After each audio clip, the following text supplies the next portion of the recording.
First of all, I want to thank y'all for coming to the required training for our associational ministry trailer. While we'll be talking about other items in the trailer, one of the big components of this is how do we handle the inflatables and deal with them properly. We're going to start off with how do we go about getting the trailer. The first thing that in the process of getting the trailer is that you'll call Miss Debbie at the associational office, and she keeps a calendar. You'll ask her if the trailer is available, and she'll look at the calendar.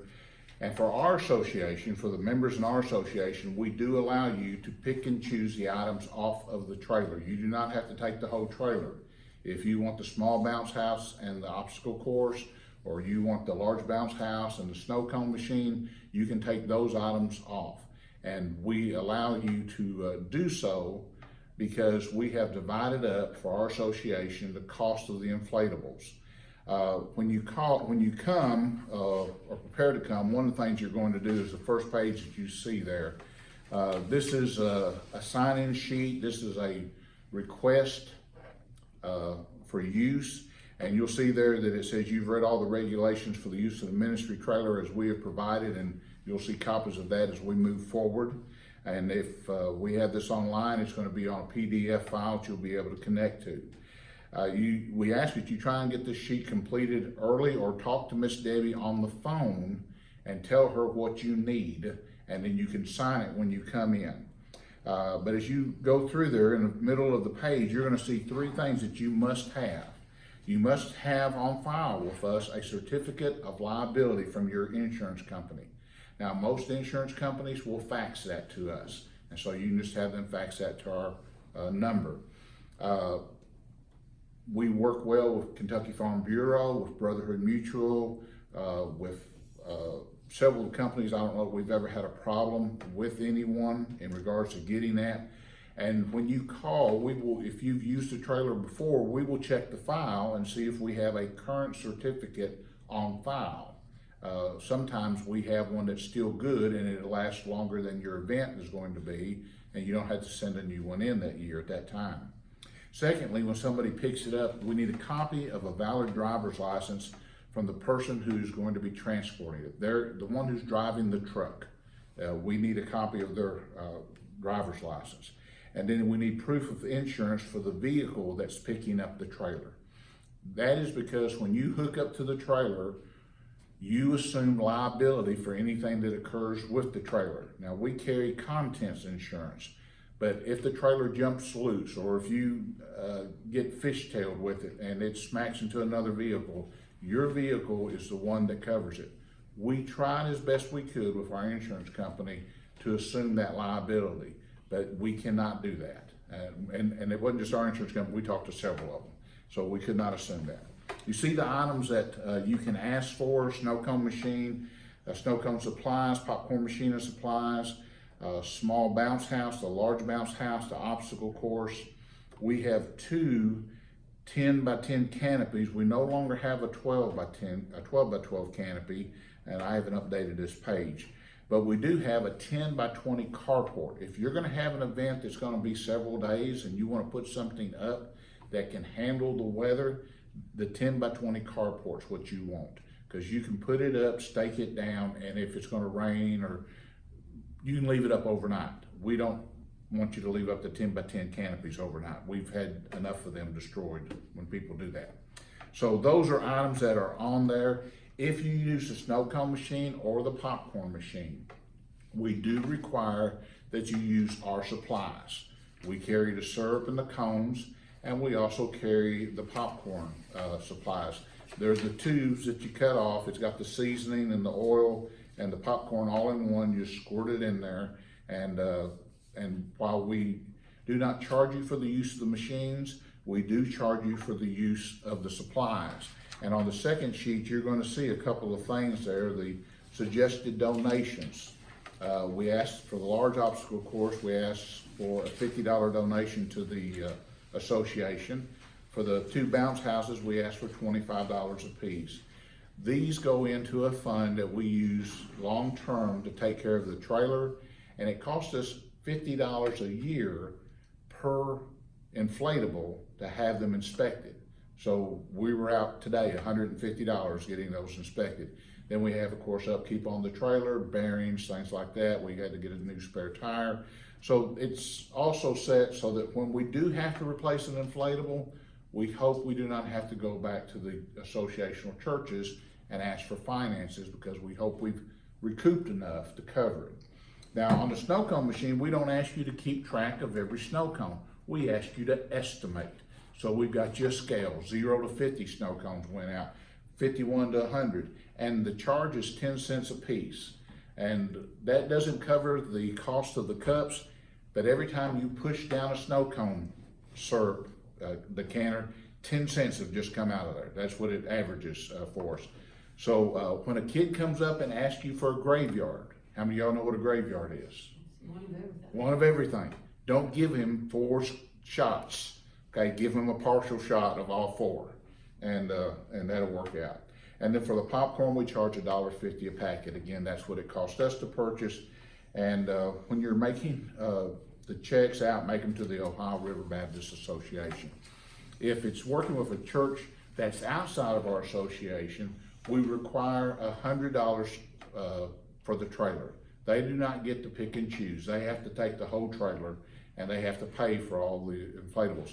And churches outside of our association are also required to provide a $100 deposit when they come. That deposit will be returned to them once they've returned the trailer in good shape and clean. All the forms are filled out, and we don't find any issues with any of the equipment. Then that deposit will be returned to them. And we ask churches that are outside of our association to actually make 2 checks to us when they come. Both of them made to the Ohio River Baptist Association, one for the use of the trailer, one for the deposit, and we'll simply hold the deposit check until we've cleared the trailer, and then we give the check back, or we send the check back to them.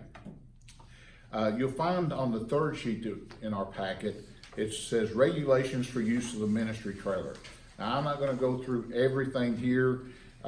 We have made a couple of adjustments to this, and I was looking at this copy. I don't think that this is the newest copy that we have.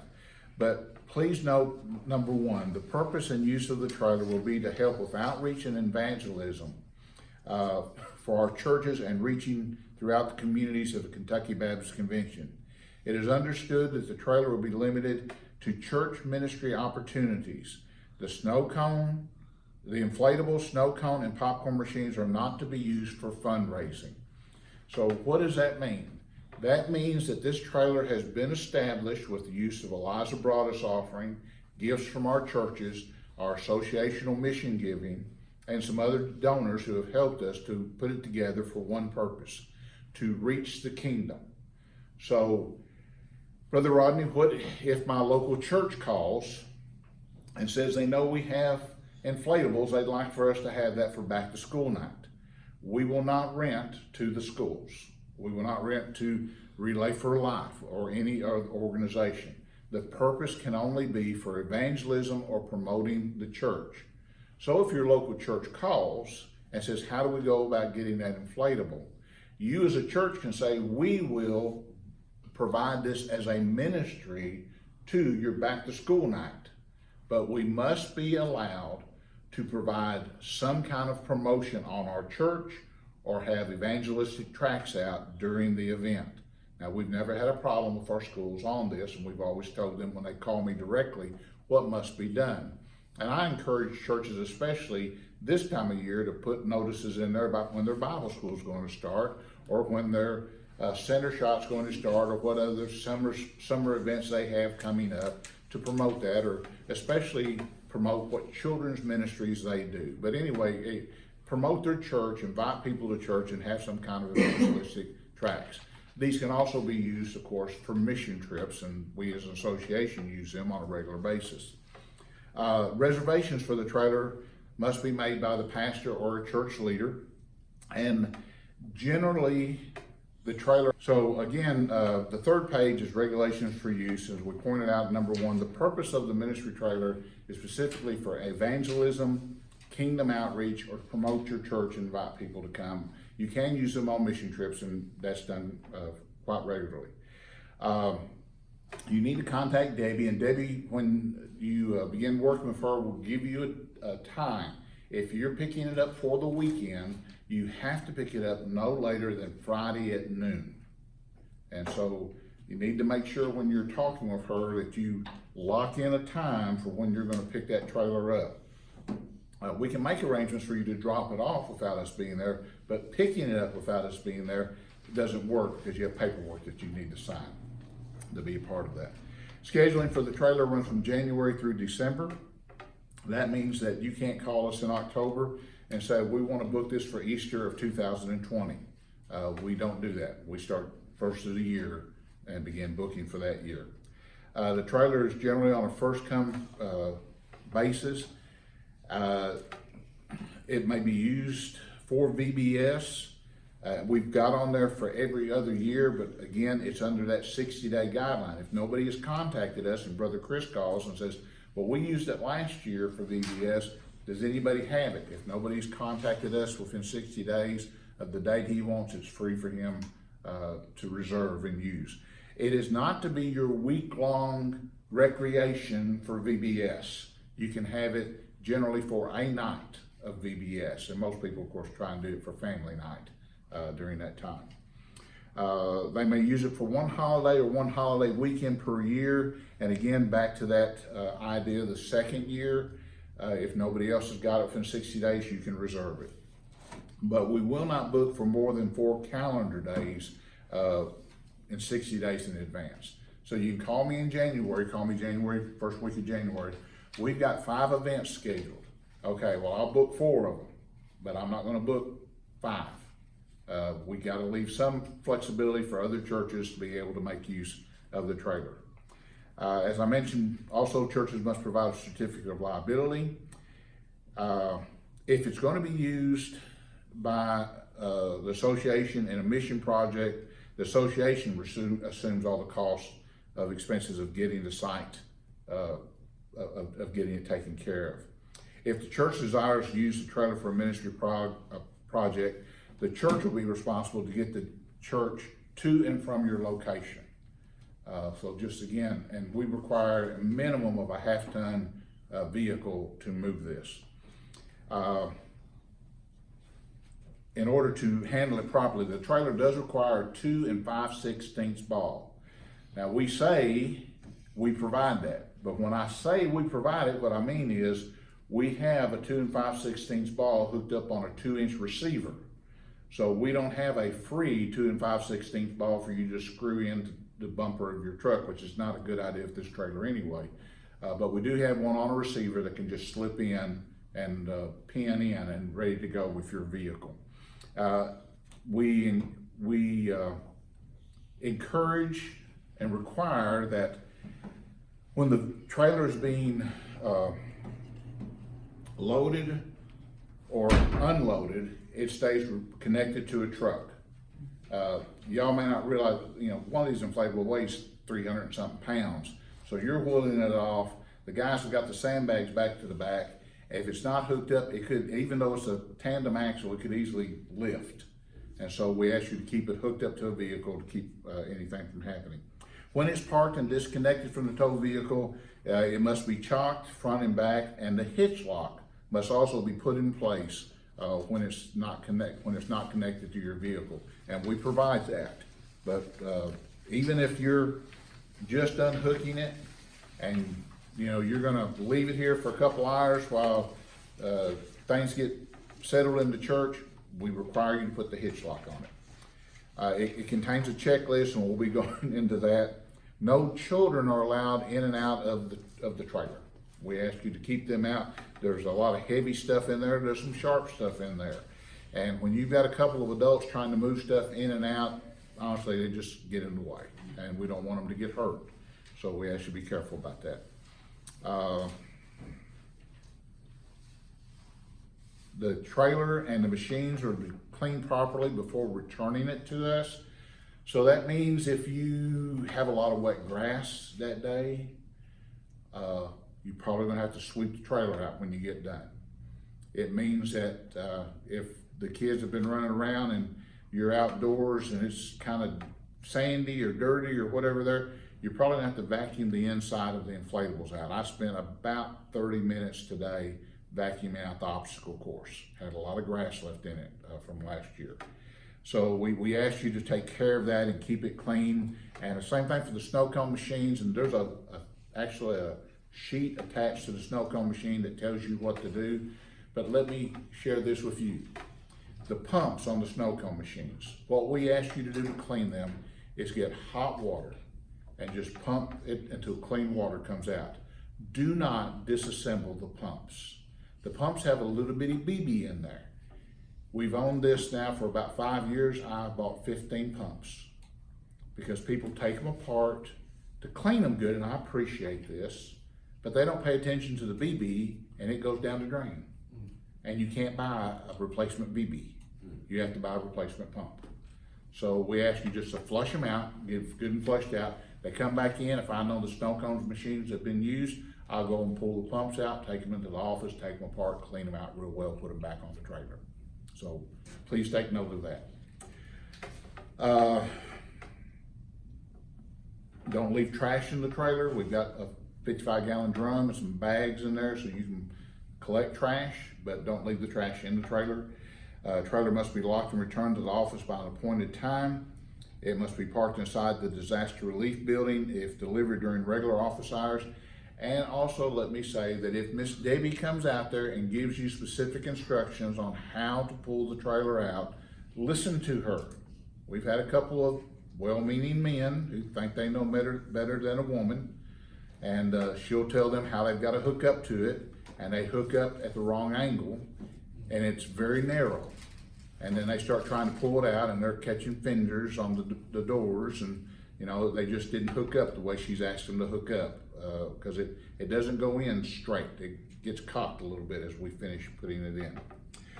Keys, tally sheets, checklist, all that kind of stuff, either return it to the office, or if you return it when we're not there, you put the hitch lock on it, you chock everything, then you put everything in a little basket we have inside the trailer, lock it up, keys and everything, and then we'll get in there and get all that out. Please note this, any damage that is beyond normal wear or tear is the responsibility of the church using the trailer and the equipment. Now, we expect normal wear and tear, but somebody gets in a hurry and just grabs one of those inflatables and throws them into the trailer and catches a piece of steel or something and rips it. I mean, it's not war, it's a rip. We're gonna be coming and saying, we're sorry, but we need you, we're gonna get this repaired. We're gonna be giving you guys a bill for the repair on the tear. Same thing with some of the other equipment. Normal wear and tear, we expect that there's gonna be normal wear and tear. If you go, this happened to one of the associations. Somebody let a teenager back up to the trailer. Somehow, some way, he missed the hitch. I still don't know how this happened, but he punctured the front of their trailer, put a hole in it. And of course, when they got it back, they sent a bill to that church. It wasn't just the sheet, it wasn't just the aluminum, they had their trailer wrapped with a vinyl wrap, so they had to have that part replaced. So again, that's why I'm talking about normal wear and tear. Driver selection, this is based on our insurance. Needs to be aged 25 to 65, that's our request. If you have somebody outside that range, call me and we'll talk about that. They shouldn't have any physical health impairments. They shouldn't have a lot of accidents or traffic violations. That's insurance issue right there. All drivers must show valid driver's license, proof of insurance, as we mentioned. If any questions up to this point? Okay, move over to the next page where it says Ohio River Baptist Association instructions for setup, operations, and repacking of inflatables. Now this is going to be specifically toward the inflatables at this point, and we're going to get into some other things about when you pick the trailer up. But right now, and is that the next page y'all have? Okay. A notebook is inside the trailer in a blue tub, and it's marked ORB 1. It says bounce 2, so it's one of the bounce houses. And on the front of the inflatables, you'll find ORB 2 written on it. ORB 1, ORB 3. This is the manual to that inflatable. The manual that came with the inflatable is in here, but also some sheets, some paperwork is. If an inspector comes and wants to inspect that inflatable, you can go and pull this out, okay? But we also keep what's called the master manual. And if they are interested in, they just want to see the inspections and the certificate of liability on all the inflatables, you'll go to the master manual. There will be a copy of all 3 inspections in this manual, as well as our current certificate of liability and other information that they may be interested in receiving, okay? And that's in a blue tub up in the front of the trailer. So let's go through the process of setting up an inflatable. Step number 1, and that's not the one that's listed here. Step number 1, look at the weather. We do not want to get our inflatables wet. One thing that had us move toward getting our own inflatable was we borrowed another association's inflatable for a fair event. We got their big inflatable, turned it upside down, and I kid you not, close to a gallon of water came pouring out on all of us. Which meant that we opened it up, and while they were setting it up, I ran to get Lysol, sponges, rags, because you could smell the mildew. The vinyl's not affected, but the stitching is. So if there's a chance that it's going to rain during your event, do not put the inflatable up. That's just so good stewardship for us. Inspector came in today and said the same thing he said the last 2 years. These are brand new, aren't they? I thought, you've been here 3 years. But I said, no, they're not brand new, but we do take very good care of them. To my knowledge, there's only one time they've got one of them got just a little bit of water on it when a storm kind of blew in on an event. So step number 2, locate a level spot. Figure out where you're going to put it. Then determine the location of your power source in relationship to the inflatable.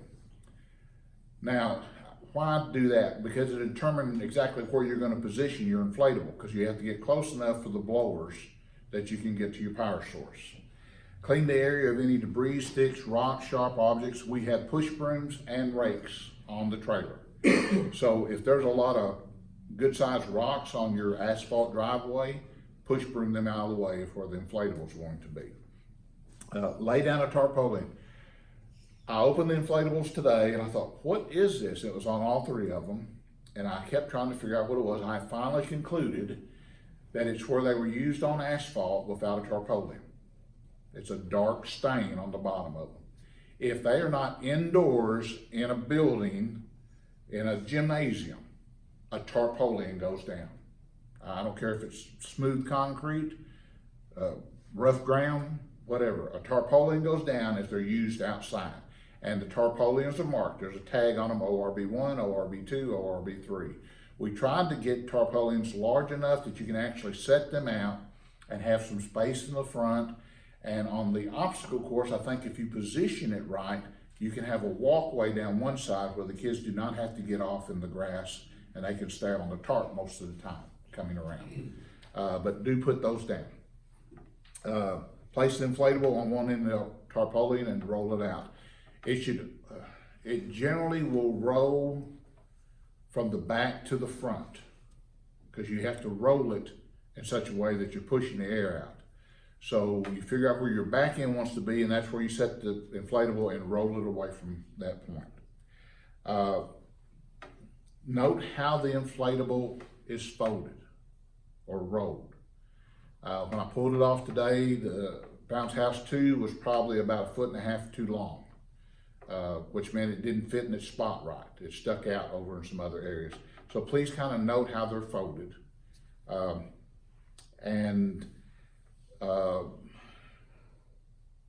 Once you get them out, get the blowers, and the blowers are marked ORB1, ORB2, ORB3. Put the appropriate blower with the inflatable.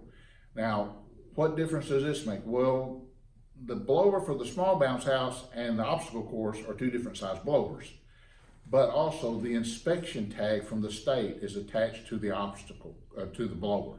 So if they come and inspect, they're going to make sure that that blower meets with the appropriate obstacle or inflatable it's supposed to be with. Hook that up, and in that process you'll close all the air tubes. Now on the bounce houses, the air tubes are all in the back. You'll just leave one open, and that's where you hook the inflatable. The other ones you fold up, and there's a strap there to pull it tight. On the obstacle course, there are 2 flaps under one of the ends. I think it's the, under the exit end.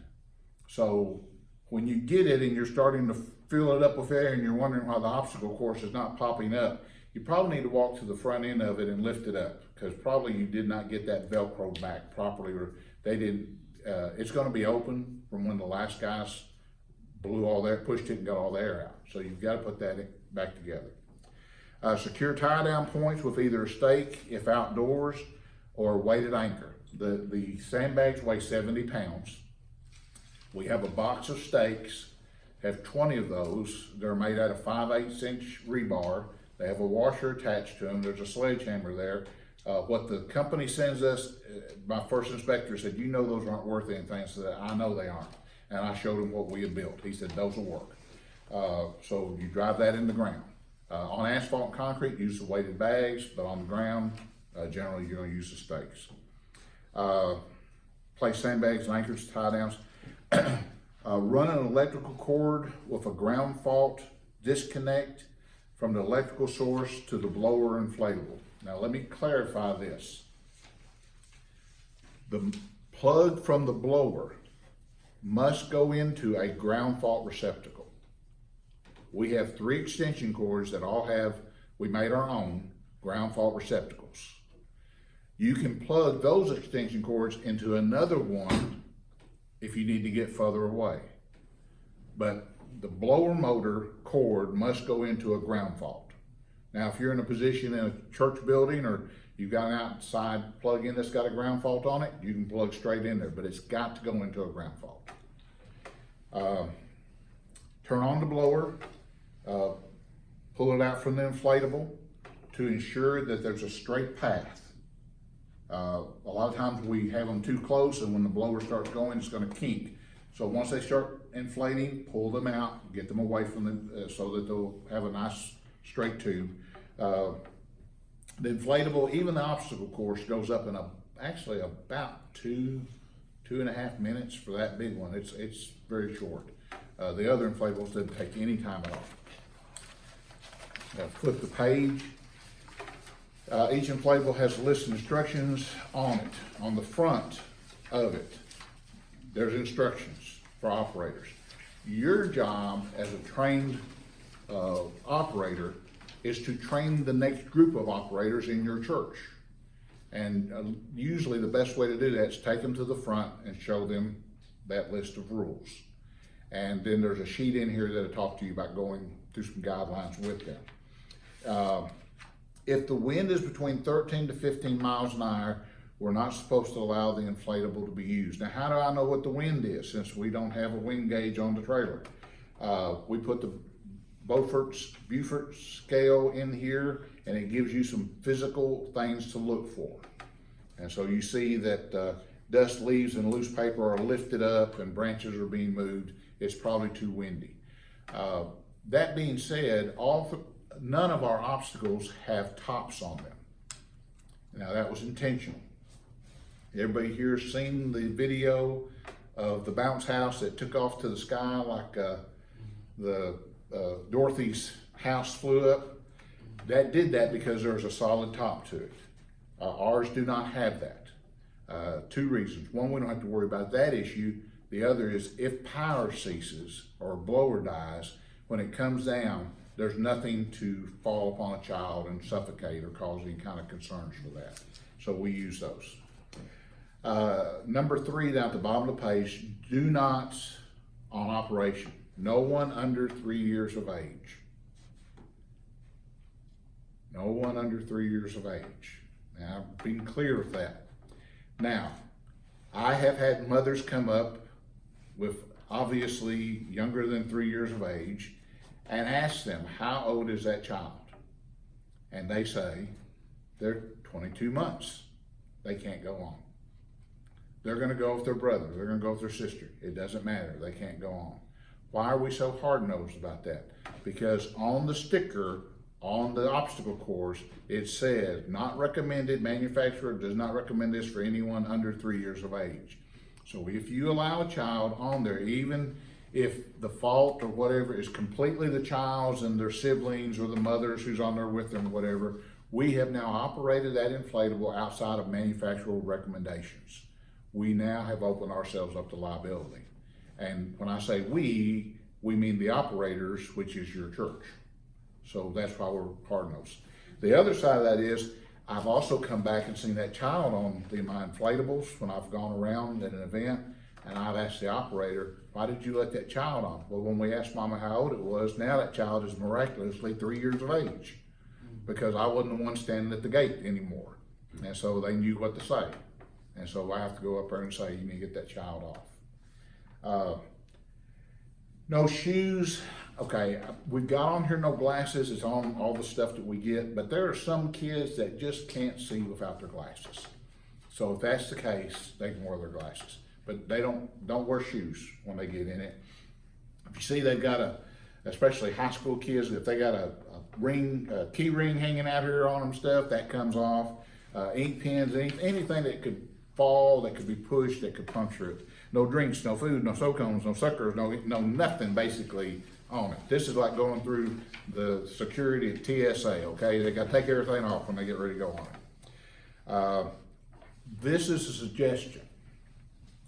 We suggest when you have all the events, all the inflatables up, that the 8x8 is for ages 3 through 1st grade.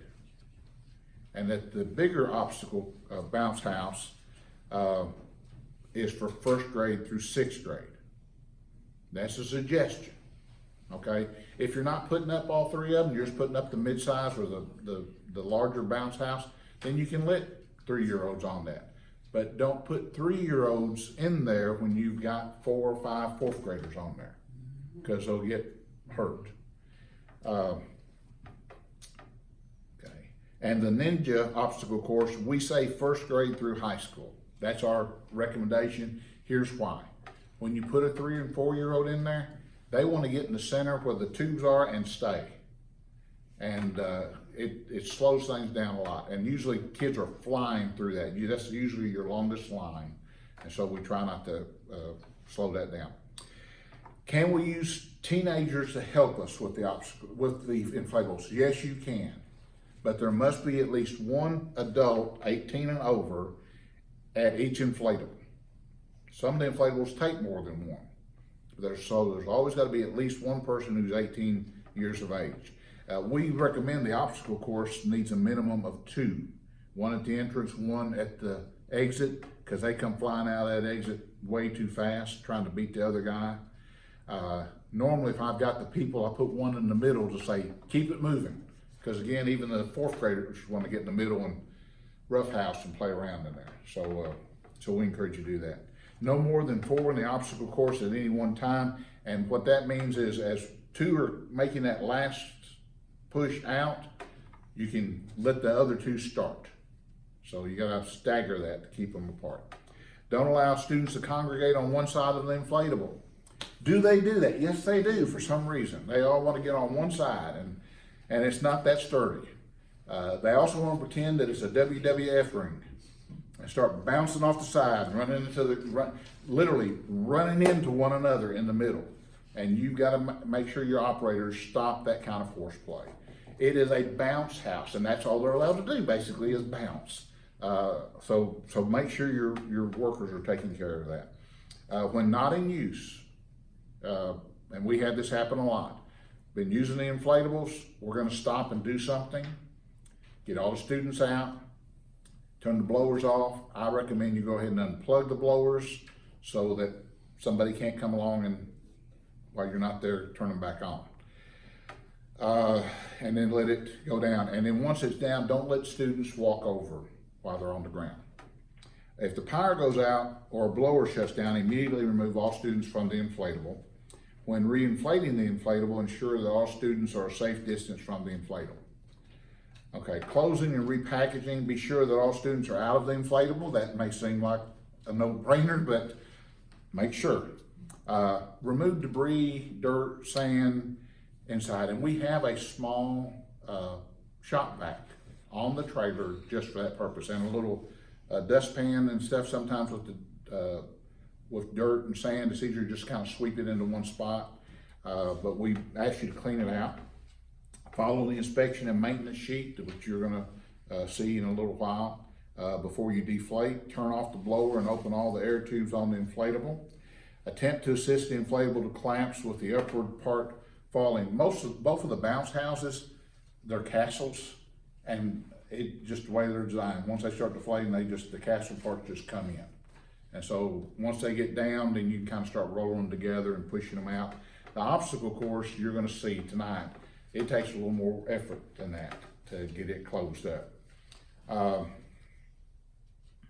Unhook the tie downs and the blower. Be sure not to tear or remove the inspection tag from the blower. Should the inspection tag, and it's kind of like a real fancy zip tie. Should it come loose, there are zip ties in the blue tub. Get one out, put it back on the blower, and zip tie it to the blower so that we don't lose that. Once deflated, be sure to pull all the inflatable parts out, the edges folded up in a manner. If pictures are in the manual, usually has some pictures. Begin at one end without the ORB writing and push it toward the tubes. As you roll up the inflatable, place the air tubes inside. Now this is specifically toward the obstacle course because there's tubes along the side. We roll them. Once we get past the air tube, we roll it back a little bit, lay that tube in, and roll on. The other ones, all the tubes are in the back. You just roll it to the end, get all the air out, then back it up a little bit, tuck the tubes in, roll past them. Secure them with a strap. Now, when you get it out, I didn't say this, but we recommend that the straps stay right where they are. When you first disconnect them and start rolling out, you just leave the strap under the obstacle course, and that way you don't have to look for it. Number two, do not tie a hard knot in these things, because you got all the air pushed out when you're tying it, and over time it kind of self-inflates and makes the knots really hard. In fact, today we had to get a screwdriver after whoever had them last tied all of them in hard knots, and we had to get a screwdriver after one of them to keep pushing it. It took probably about 10 minutes to get that knot finally loose so we could get it out because there was so much pressure on it. But there's a blue strap with each, two straps usually with each one to roll up and tie them together. The obstacle course goes in a blue vinyl bag, and you'll see tonight that we use the blue vinyl bag to measure how wide the obstacle course should be when we're getting ready to roll it up. Use the dolly. We have a yellow dolly. Move all the inflatables, and we recommend you move the two small inflatables, the bounce houses, in first, and you leave the obstacle course strapped to the dolly. You don't have to put it into a spot, it stays on the dolly.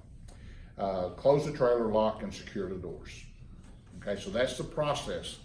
Now, the next page you're going to see is a contents list. This is your discretion. But, and we've got I noticed the one I'm holding here has some marks on it where some things are marked out. I don't know if yours does or not. But there's a couple of things that we've got to change on these. But when you pick it up, if you want to, go through this list and make sure everything's on it. Why should I do that? Well, if we come up missing something big, like a blower or something, we're gonna go to the last church that had it and ask about it. So we've got this list for you to mark if you choose to. We can generally tell you, what the items are that are available, but please take note of that. And a couple of things that I did not mention.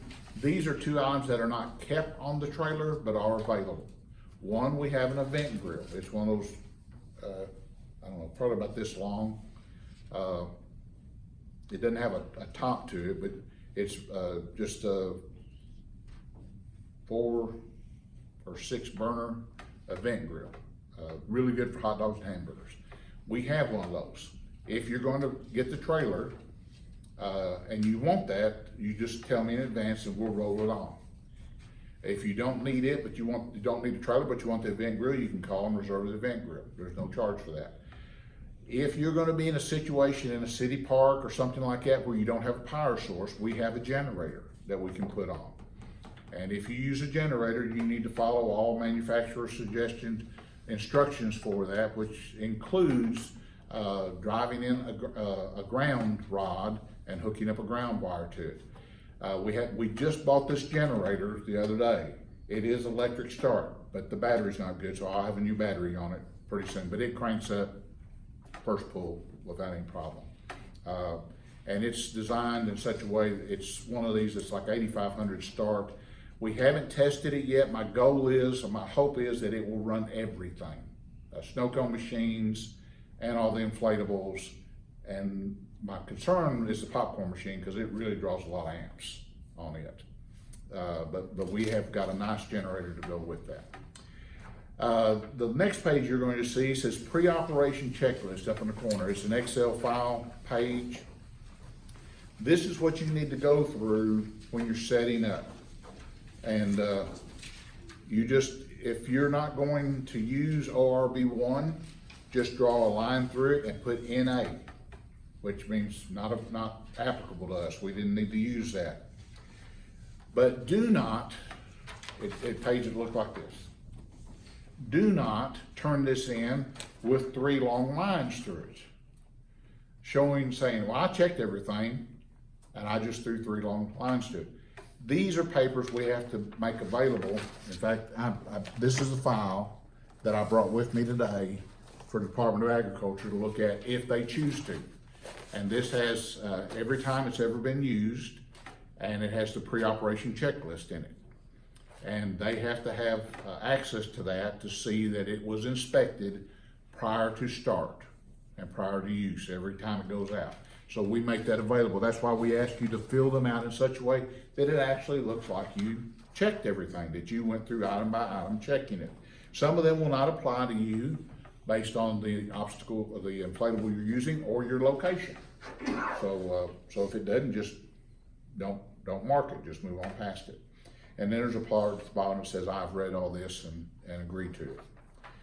Okay, now the last page that you have says operator and attendant responsibilities. And we drew this page up to help you as the trained operator go through with those who are going to work at your church or at your event and help you with this.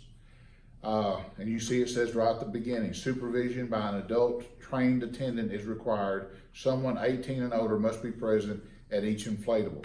Now, I really do, especially the second bounce house, I really do encourage the larger one that you have 2 people there. That way you keep focus on what's happening, because you got to control the kids that are trying to get in. You got to be watching the kids that are inside and getting out. Each attendant should stay focused on their ride. What's that mean? It means that if you see an attendant with one of these out, you need to go to them and say, please put that up. We did an event a few years ago, and I walked up on 2 young ladies that both had their phones out. They were both sitting down, and they were both right here. And there were kids in the inflatable doing things they weren't supposed to be doing.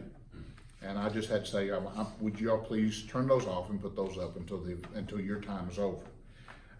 Now, not just to pick on young people, the problem of older folks is they want to stand there and talk to one another, which means usually somebody's backs to the inflatable and the other one's not paying attention.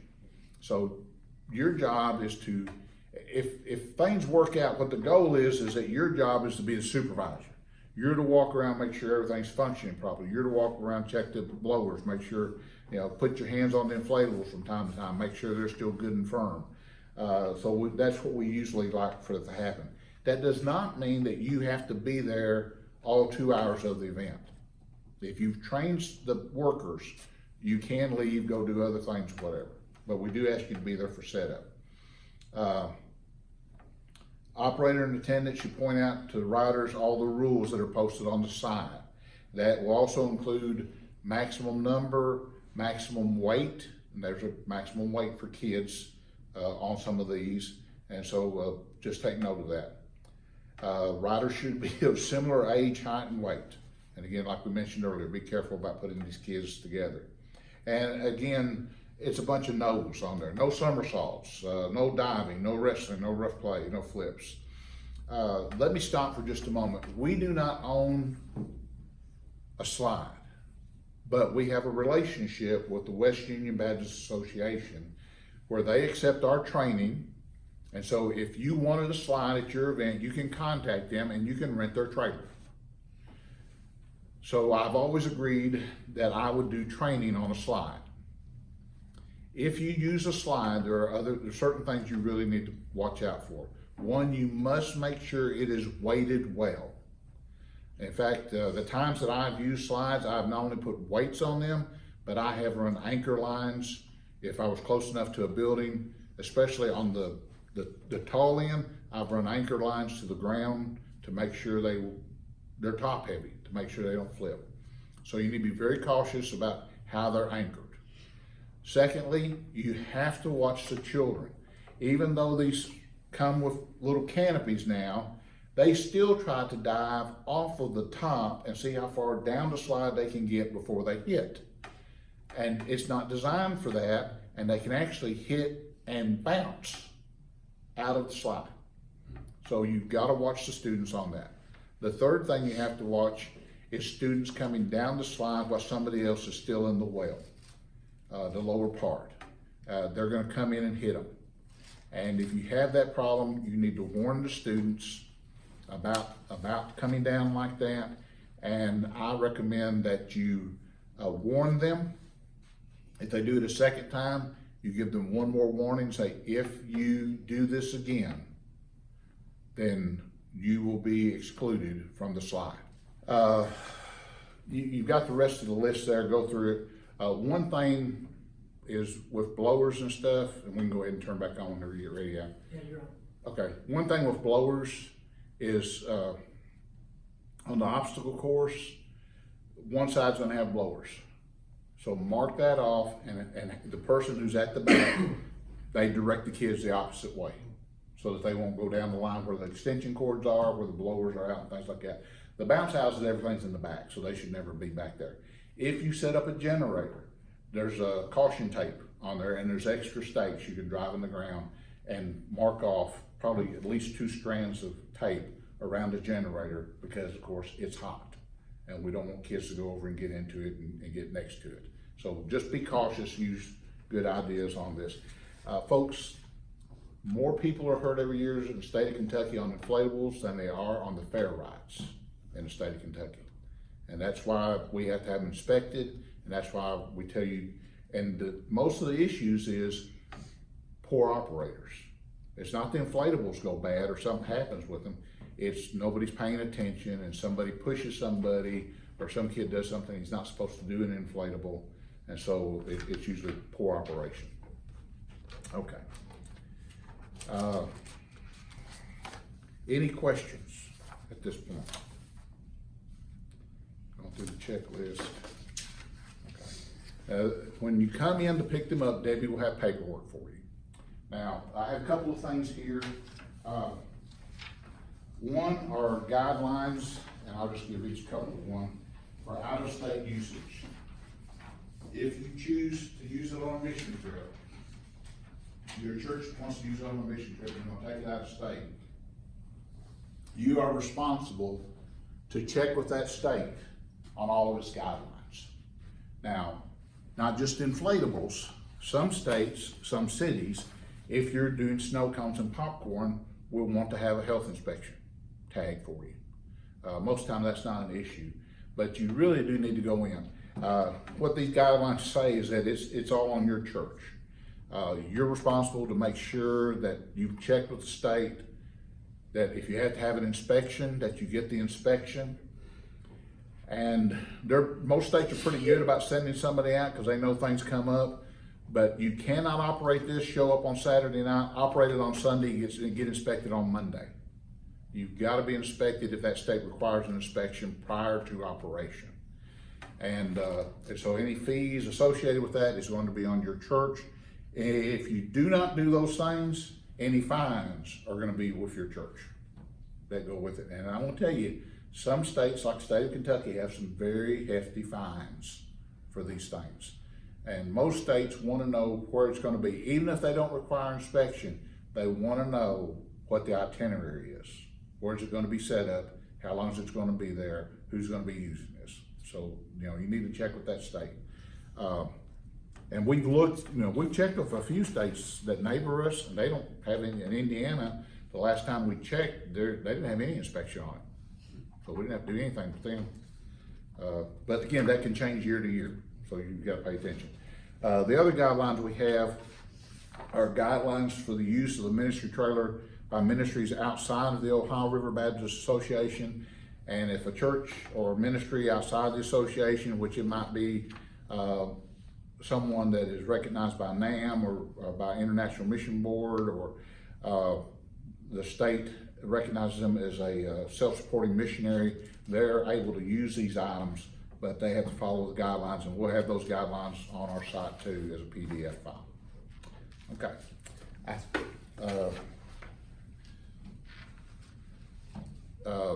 I would recommend, we talked about paperwork, I would recommend that you have a copy of your certificate of liability at the site also when you're operating. Because here's how liability goes. Anything that tears or breaks down is my liability. Any operator issues are your liabilities. So if the state comes to inspect, they're gonna be able to look at mine, but they need to be able to look at yours too and know that you're covered. Okay. We want to put some hands-on to what we talked about in the classroom, and we're going to do it with our obstacle course here. It's our largest one that we have. This is a 32-foot obstacle course. We chose it instead of a slide because when we get it inflated, you'll see it stands up quite tall, but it has a long base to it. It's a low center of gravity, so the issue of being top heavy is not as big a deal. And I tell you what, they love this thing once they get started with it. Well, we first want to talk about the issue of anchoring. And you'll find 6 of these blue straps on this inflatable. You'll find 4 on each corner of the other 2 inflatables. And the way that we have chosen to anchor these is we have a quick link here, and it unscrews, and you can slide this out right here, just like that. And we ask you to just slip it in and just pull it together. And I want you to note where I stop. Just when it makes closure. We've had them before where I've had to take wrenches and undo them because guys have just, I don't know if they're trying to show off or what, but they just crank down on them. All they have to do is be closed. Nothing's gonna be able to pop out of that. This sandbag weighs 70 pounds, so we ask you to be careful when you're handling that. We have a green dolly, and we have a long dolly on the trailer, and the long dolly has about 14 of the sandbags on it. We got it actually from Kmart when they went out of business, so it's got big wheels on it, and it'll slide right off the back of that trailer onto concrete or asphalt, right in, and just wheel right in here.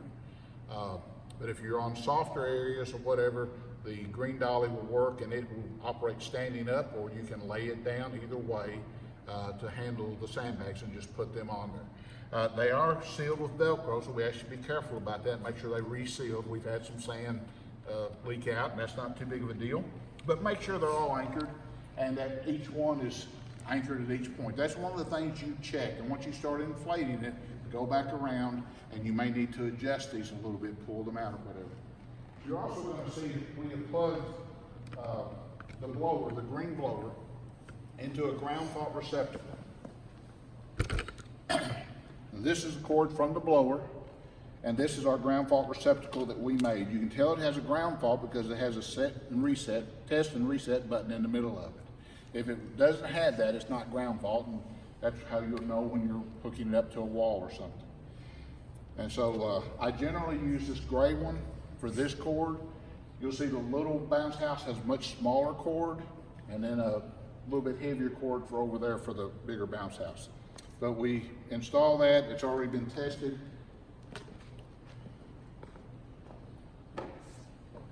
And you're gonna see this strap that goes on. Folks, this tube is pretty big, and there's a little bitty notch right here. So you slip this over, and then I recommend you pinch and fold that tube, and then you can choke it off with the strap. There we go. And make sure that strap's behind that little notch there. And it's going to get a little loud. Now don't try and start all the way at the same time.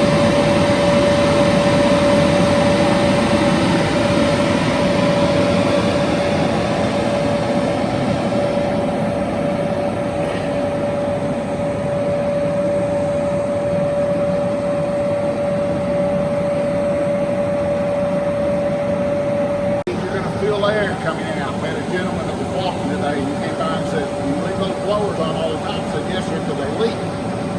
He said, "Why do they leak?" I said, "Because if you didn't, it'd blow up like a balloon and it burst." So you always feel the air coming out around the seams. As long as there's not a gushing wind, everything's okay. It's supposed to be like that. Once the inflatable has been inflated, you need to walk around. You need to look at the mesh and make sure there's no big tears in it. You need to put your hand on it and push. It needs to be firm, but it should give, okay?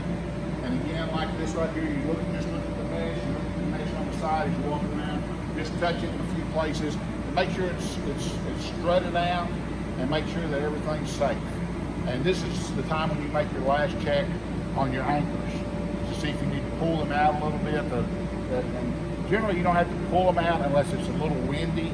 Normally, I try and keep them tucked up close to it so the kids won't trip over. But if there's a little bit of wind, you'll need to pull them out so it's holding them and putting tension on them. Brother Chris, would you go turn off the blower, please? And before he turns, he's going to turn that, but normally before you turn the blower off, you're going to go in, you're going to inspect. You're going to look for grass or dirt or leaves or whatever needs to be pulled out. And this is where I usually like to send some young people in and let them clean it out. If a slide, or like this right here where the kids go through, if it is not slick enough, end dust works really well. I don't know why, but that's what they told me to spray on it. And this part right here, you have to be careful. When these older teenagers get in a hurry and they're racing one another, they literally try and leap over this. Or I've seen them step on top of this. And one kid was trying to bypass this tube. He was trying to get to the end. It can actually throw them out because it's got a lot of pressure and it'll lift up. If you have too much problem with a kid, they're supposed to go through the middle. Just tell them, you got to go through the middle, okay? But these things are all pretty safe. At the end here, when they're coming off, I tell the kids the race ends here, not here. And I'll call it for you if I have to, because they're sliding out so fast that, if you're on concrete or something, they can hurt themselves. So we try and get them to stop a little bit. Now, how do you go about deflating it? Well, Brother Chris has turned this off already, and we'll move to the other side. Okay, to begin deflating, you first want to undo your anchors because you're going to have to lift up on some of these. And this is the one I was talking about, that you raise it up and you see that there's a panel. You open that up and you see how I've left my straps here? I don't have to worry where my straps are at. They're underneath the blower, the plate.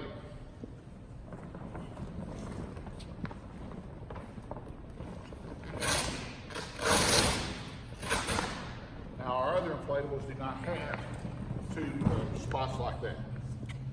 The other ones are like this. You go and now you open up your fuel tubes.